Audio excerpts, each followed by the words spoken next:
இப்போ வந்து நம்ம வந்து கல்வெட்டு பகுதிக்கு வருவோம். இவ்வளோ பூசிட்டேனா? கல்வெட்டு பகுதிக்கு வருவோம். முன் பகுதியில் வந்து நான் கல்வெட்டு ரொம்ப குறைவாக சொன்னேன். இருட்டாக இருந்த நேரத்தில் இப்போ கொஞ்சம் வெளிச்சத்தை கொண்டு வந்திருக்கோம். கேட்டு தான் கொண்டு வர வேண்டியதாக இருக்குது. இப்போ ஒரு சில விஷயங்கள் கவனித்தேன். இங்கே பாருங்களேன். அதுக்கு முன்னாடி ஒரு விஷயத்த சொல்ல மறந்துட்டேன். அதாவது இந்த தென் பார்னு ஒரு பத்து தப்பாக படித்தேன். அது வந்து தென்பார் இல்லை, தென் பாடுடைய அப்படின்னு கொடுத்துருக்காங்க. அதே மாதிரி பார்த்தீங்கன்னா இங்கே திருச்சிற்றம்பல முடையான்னு கொடுத்து இது வந்து கிளவலை அந்த திருவெங்கபல முடைய சிற்றம்பல முடையான்னு சொன்னேன் பார்த்தீங்களா, அது ஒன்று. இந்த இடத்துல பார்த்தீங்கன்னா இது வந்து நான் வந்து படித்தது தப்பாக படிச்சுட்டேன். அது வந்து மதுராந்தக. ஆமாம், இது வந்து பார்த்தீங்கன்னா தேவதானத்து இது வந்து பார்த்தீங்கன்னா இந்த மாதிரி எழுத்து கொடுத்துருந்தாங்கன்னா அது கிடையாது, தேவை தான் அப்படி விட்டுருப்பாங்க அந்த கடத்த வட்டெழுத்தில். தருவடகத்து மருவ அப்படின்னு கொடுத்துருக்காங்க. இந்த கோவிலோட இறைவன் பேரை ரொம்ப அழகாகவே கொடுத்துட்டாங்க. இந்த பாருங்க, இங்கே ஒரு வார்த்தை இப்போ தான் இதே நானே கவனிக்கிறேன். படலத்து திருக்கம்பல வேவூர். ஆமாம், வேவூர். ஆமாங்க, இது வேவூர் நாயனார் திருவேங்கப உடைய நாயனார் திருநாமத்து கொண்ட. இது என்னது?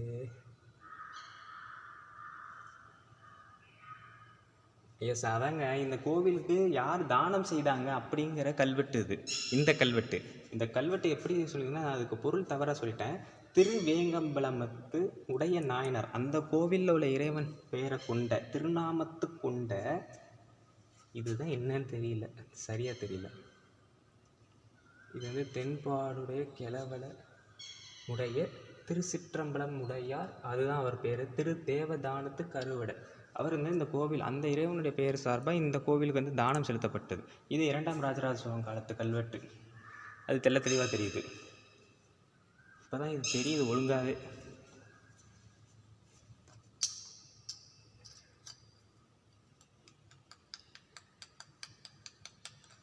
இது நான் ஏற்கனவே சொல்லிட்டேன். உடையார் திருநன்னி அது சொல்லிட்டேன்.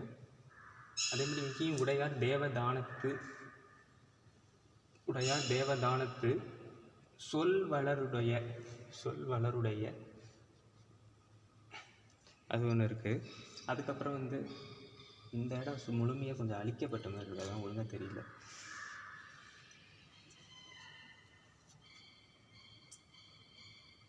இது வந்து கண்ணால்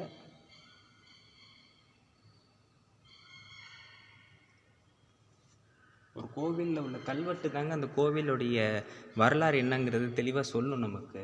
அதில் வெறும் வந்து இதை மட்டும் சொல்லுங்க. இதில் நல்லா கவனிச்சிங்கன்னு வச்சுக்கோங்களேன். இதில் வந்து தக்ஷபுரீஸ்வரர் அப்படிலாம் அவங்க கொடுக்கவே இல்லை. அதில் கொடுத்துருக்கிறது என்னென்னா தக்கன முடையார்னு கொடுத்துருக்காங்க. தக்கன முடையாருங்கிற வார்த்தையும் இன்னொன்று திருவீரட்டான முடையாருங்கிறது சொல்கிறாங்க. சொல்ல மறந்துட்டேன்.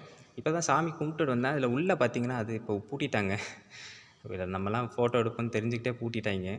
அது வந்து நான் தனிப்பட்ட முறையில் ஏதாவது புகைப்படம் இருந்ததுன்னா நான் அதை தம்ப்நெயிலில் வைக்கிறேன். அப்படி தான் பாதி கோவிலுக்கு வைக்க வேண்டியதாக இருக்குண்ணா. அதில் வந்து பார்த்திங்கன்னா வந்து 2 இது இருக்குது. மூலவர் வந்து பார்த்திங்கன்னா சதுர ஆவுடையார் 4 பக்க சதுர ஆவுடையாராக இருக்கார் லிங்கம். அதை நீங்கள் புகைப்படத்தில் பார்த்தா தெரியும்.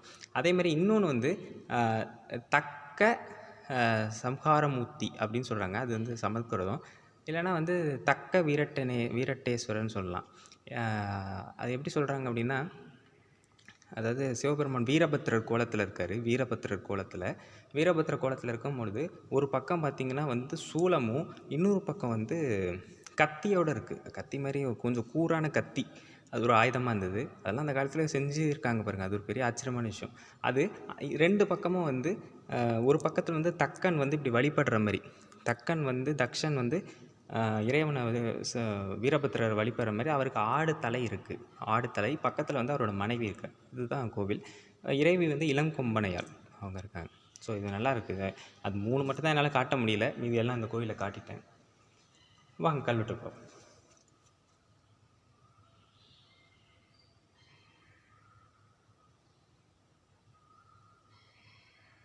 அதேமாதிரி இந்த கோயில் இன்னொரு வரி இருக்குது பார்த்தீங்கன்னா, கிழக்கு வாயிலில் அப்படின்னு ஒரு வார்த்தை கொடுத்துருக்கேன். கிழக்கு வாயிலில்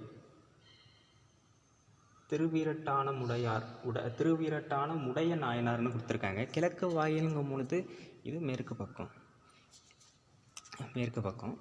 அப்படின்னா வந்து தெற்கு, இது மேற்கு, தெற்கு, கிழக்கு. கிழக்கு. இந்த வாயில் அப்போ பெரிய வாயில்களாக இருந்திருக்கு போல். அந்த கிழக்கு வாயிலில் வந்து ஏதோ அந்த இதில் ஏதோ ஒரு தானமோ ஏதோ செஞ்சுருக்காங்க போல. தானங்கள் குறித்த கல்வெட்டு தான் நிறையா இருக்குங்க.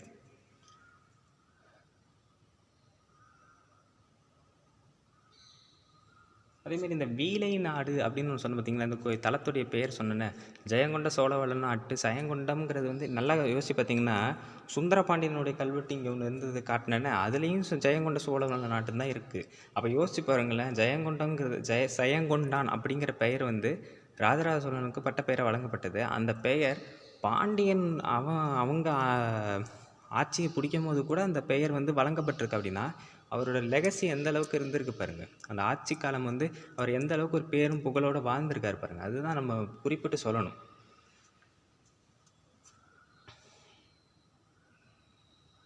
நான் இடையில கூட 2-3 காணொலி போட்டிருப்பேன். அதில் இந்த ராஜராஜ சோழனோட காலத்து கல்வெட்டுலாம் கொஞ்சம் போட்டிருந்தேன். இன்னும் நிறையா அதை பற்றி போடணும். அது சில கோவில்களோடது வந்து ரொம்ப தொலைவில் இருக்கிறதுனால ஆராய்ச்சி பண்ணி அதுலேருந்து எடுக்க வேண்டியதாக இருக்குது. இதெல்லாம் பக்கத்தில் இருக்கிறதுனால இப்போ போயிட்டுருக்கேன். பார்ப்போம், அடுத்த வருஷத்துலேருந்து முயற்சி செய்கிறேன் மற்ற கோவில்களுக்கு போகிறது. இந்த கல்வெட்டு அவ்வளோதாங்க. அடுத்து போ.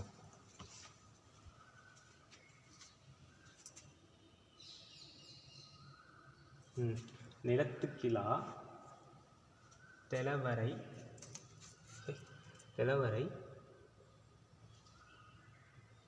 மெரகு மருத முனைவ வாங்கத்து கழுத்தரா கெலவம் வட்டார கெலவம் பெயர். இங்கேயும் திருச்சிற்றம்பலம் உடையார்.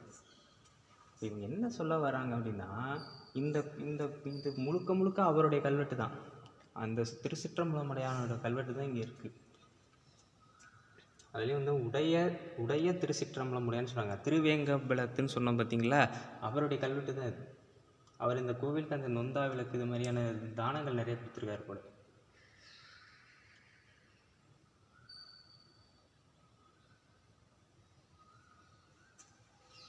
இது அவ்வளோதான்.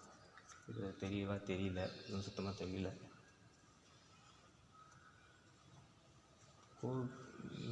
இங்கெல்லாம் கல்வெட்டு கொஞ்சம் தெளிவாகவே இல்லை.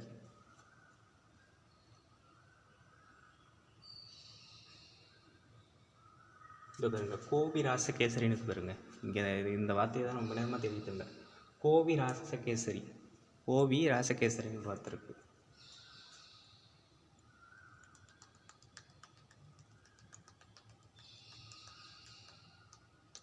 எதிரிலி பெருமாள்னு ஒரு வார்த்தை இருக்குது பார்த்தீங்களா.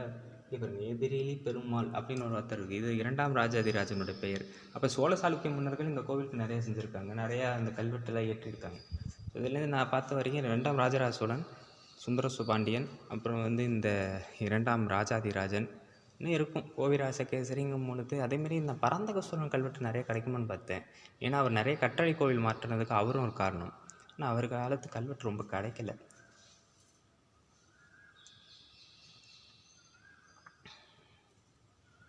இது அவ்வளோதாங்க. இதுக்கு மேலே சரியாக தெரில. இங்கேயும் கொடுத்துருக்காங்க, ஜெயங்கொண்ட சோழவள நாட்டு வீலை நாடு. ஆமாம், இங்கேயும் கொடுத்துருக்காங்க, ஜெயங்கொண்ட சோழவள நாட்டு வீலை நாடு, இங்கே ராஜநாராயண சதுர்வேதி மங்கல திருப்பரியலூர் அப்படிங்கிற வார்த்தை கொடுத்துருக்கேன். அதாவது இந்த திருப்பரியலூர் ஊரை சேர்ந்த ஏதோ ஒரு நிலத்துக்கிழாரும் இந்த கோவிலுக்கு கல்வெட்டு கொடுத்துருக்காங்கிறது கொடுத்துருக்காங்க. அந்த நிலத்துக்கிழாரோட பேரும் திருச்சிற்றம்பலம் உடையான்னு தான் வருது. ஆனால் எந்த திருச்சிற்றம்பலம் உடையான்ங்கிறது தான் தெளிவாக தெரியல. அது திருவேங்கம்பலமுடத்து திருச்சிற்றம்பலம் உடையான்னு சொல்லிட்டாங்க. இது எந்த திருச்சிற்றம்பலம் உடையான்னு தெளிவாக தெரியல. இது அவ்வளோதாங்க. இதுக்கு மேலே கல்வெட்டு பெருசாக தெரியல.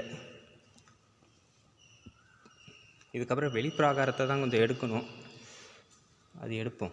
ஆனால் தகவல்கள் எல்லாத்தையும் கொடுத்து முடிச்சிட்டேன். ஆனால் மயான அமைதிங்க, இந்த கோவில் அப்படி ஒரு மயான அமைதி. இது எல்லாத்தையும் காட்டிட்டேன். கல்வெட்டு தாங்க ஒரு கோவிலோட ரொம்ப முக்கியமான ஒரு அடையாளம், சான்று. அதை நம்ம வந்து பார்க்காம விட்டுட்டோன்னு வச்சுக்கோங்களேன், அந்த கோவிலோட தலை வரலாறு உண்மை வரலாறுலாம் நமக்கு தெரியாமல் போயிடும். ஏன்னா அவங்க அதை பொய் சொல்ல மாட்டாங்க, அது காலப்போக்கில் மறைக்கப்பட்டதுங்கிறது உண்மை. அவங்க அதை மறைக்க வேண்டிய அவசியம் இல்லை. நமக்கு எல்லா கலைகளையும் அவங்க சொல்லி கொடுத்துட்டு தான் போயிருக்காங்க. ஆனால் நம்ம தான் தப்பேன். இங்கேருந்து காட்டுறேன். இதுதான் கஜசம்ஹாரமூர்த்தி. இது உள்ளே தான் இருக்கார் கஜசம்ஹாரமூர்த்தி. அவருடைய பதிகத்தை வேணால் பாடுறேன். இங்கேருந்து பார்க்க முடியுது. சாட எடுத்தது தக்கன் தன் வேள்வியில் சந்திரனை, வீட எடுத்தது காலனை நாரணன் நான்முகனும், தேட எடுத்தது தில்லையூர் சிற்றம்பலத்து நட்டம், ஆட எடுத்திட்ட பாதமன்றோ நம்மை ஆட்கொண்டதே. இதுதான் இந்த வீரபத்திரரும் அந்த தக்கன் வழிபடுறதுக்கான அந்த பதிகம். சாட எடுத்தது தக்கன் தன், தக்கன் தானே வேள்வி அமைக்கிறாரு. அந்த தக்கன் தன் வேள்வியில் சந்திரன் வரான். வீட எடுத்தது காலனை நாரணன் நான்முகனும், காலன் சந்திரன் நான்முகன் எல்லாம் வராங்க. எல்லாரையும் அழைக்கிறான் அந்த தக்கன். தேட எடுத்தது தில்லையூர் திருச்சிற்றம்பலத்து நட்டம். ஆனால் தில்லையில் வீட்டில் இருக்கக்கூடிய திருச்சிற்றம்பலமுடையான மட்டும் என்ன பண்ணல, கூப்பிடல. ஆட எடுத்திட்ட பாதம் மட்டும் நம்மை ஆட்கொண்டதே. அதுக்கப்புறம் வீராவேசம் கொண்டு ஆட ஆரம்பிக்கிறாரு. அதான் நமக்கு எல்லாரும் தெரியுமா, வீரபத்திர காட்டுன்னு காட்டி விட்டுறாருல, அப்புறம் உலகமே இதாகும்ல. அதுதான் இந்த பாடலில் சொல்கிறாங்க. அதனால் வீரபத்திரர் இந்த சம்மந்தப்பட்டது நீங்கள் வந்தீங்கன்னா இந்த பாடலில் படிங்க. இதை காட்டணும்னு நினச்சா நான் காட்ட முடியல. இதுக்கப்புறம் வெளிப்பிராகாரத்தில் ஏதாவது இருந்தால் பார்க்குறேன். அவ்வளோதான். இந்த கோவில் அவ்வளோதான். இதில் ஒன்றும் வேறு விஷயங்கள் இல்லை. மீதம் உள்ளது எல்லாமே எடுத்துட்டேன். இது இதான் இறைவி இளம் கொம்பனையாள்.